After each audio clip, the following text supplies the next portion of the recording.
So my name is Steven Spiker, and I'll just do a quick intro on myself and talk about my campaign and why I'm running. There we go. So I live in Gold's District. I have 3 young boys, ages 9, 6, and 3. I guess I'll stand. And so that means I have 2 in Signal Hill, 1 in 3rd grade, 1 in 1st grade, and then my youngest will be going to Signal Hill in a couple of years. At my school, yes, I'm the parent representative on the Superintendent's Advisory Council for Instruction, SACI. And I learned from there that every school is supposed to have a principal's advisory committee at their own school. We don't have one. If we had one, it didn't survive COVID. Actually, by school policy, I looked into this, every school is supposed to have it. We got a new principal this year, and she actually reached out for help. She said, we're supposed to have this. I want to have it. So I reached out, and together we built this. We got a beeline on 40 parents who said they're interested in getting more involved. I've reached out to all of them individually. We had 2 meetings so far, had over 24 parents at each of those meetings involved on the PAC, which according to other PAC people I've talked to on SACI, is very large for those types of organizations. So I'm very happy with what we've been able to build at Signal Hill. One of the real benefits of building the PAC, Principal Advisory Committee, is the chance to just directly interact with parents, specifically under the guise of what are you hearing, what's going on, what can we work and address. I'm very blessed that the principal, Marcy Fields, takes it very seriously and wants to hear and work on solutions with us, which is fantastic. It does not always go that way.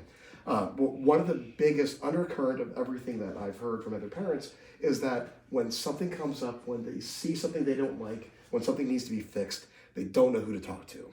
And when they do find somebody to talk to and they address their concern, it seems like nothing gets done. And this is a cultural issue in our school system that stems from the top down. It starts with the school board, but it goes through all of our school system and administrators and staff, where it's this mindset of we're the experts, we know what we're doing. Parental involvement is treated sometimes as an afterthought, other times it's treated as a nuisance, where we don't need to be involved in decisions being made for our kids, and we don't even need to know what's going on in the decisions being made for our kids. And that is flatly unacceptable. It can't happen. We've seen already in Virginia very dangerous consequences of that happening up in Loudoun County. And it's something that needs to be addressed. It needs to be addressed in every single school. But it also needs to start with the school board. Right now we have a 7-to-1 Democratic majority, no technically nonpartisan, and no offense to any Democrats in the room, but you can tell from the way that they have conducted themselves, particularly over the last 4 years, that again, that entire mindset, parental involvement is an afterthought. Mm-hmm. So that's why I'm running. My platform is to restore power to parents. This is a very deliberate choice of words here. I used to work for Delegate Scott Lingenfelter, was involved in his campaign for lieutenant governor, and he endorsed me in my race. And I met with him before I announced, and I was like, oh, I want to give power to parents because they need that power for their kids. And he said, Spiker, he's like, if you're going to run for government can't give the power to the people. People already have the power. It's the entire point. It's like right now they don't, they're not using it, and the 7-to-1 board isn't reflecting that. You're ready to restore the power to the parents. And I said, Scott, you're absolutely right. So that is carried. It's on my website. It's on my materials.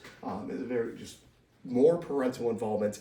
From there, I think that can take care of a lot of the issues that we're seeing, a lot of the issues that I'm hearing directly from parents about what's going on.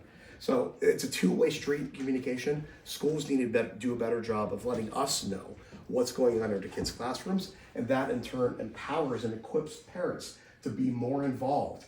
A lot of parents don't realize the amount of power they have. They don't realize that if they call the principal, even if they get ignored the first time or nothing happens, call again, show up, write letters, get 3 of your friends to call. At some point, they will take notice, and you can really get a lot done just through persistence. A lot of parents think it's considered special treatment if they do that. No, it's not special treatment. It's the way exactly how education's supposed to happen. I love the shirt that you have, I don't co-parent with the government. Right. Really, what is we need to be co-educating. Education doesn't stop when our kid gets off the bus. And this is what drives me crazy about the entire attitude of we know best, you don't need to know what's going on, is that every teacher will tell you that the best education continues on at home.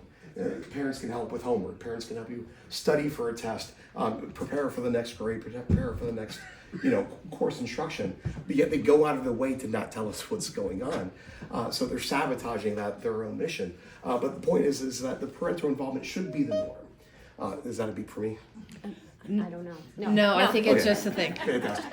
But, Yeah. Parental involvement should be the norm. It must be the norm. And it's not going to be special treatment. It's just the way things should be. And I don't. It is a big change for the way that we have things now. I don't see it as this pie in the sky ideal or dream. I think it's absolutely attainable.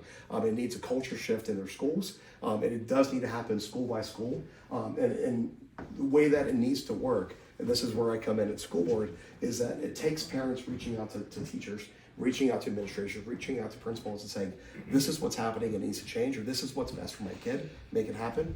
And when the schools aren't responsive, that's when the school board comes in and fights that fight for the parents. So that's exactly what I want to do on the school board. And I'm really hopeful, I'm optimistic in 2023, with at least 4 seats, we can stop a lot of the bad things that are happening. Right. With 5 or more, we can actually impact real change in the county. And I people have asked me, like it's Pritchard County's gone blue. What are you going to be able to do? I am so confident in our ability to do this year because Governor Youngkin showed us that this is a winning message 2 years ago. And Ms. Ruffalo, to your point, all we need to do is stay focused on it, make sure that everyone knows that this is the plan.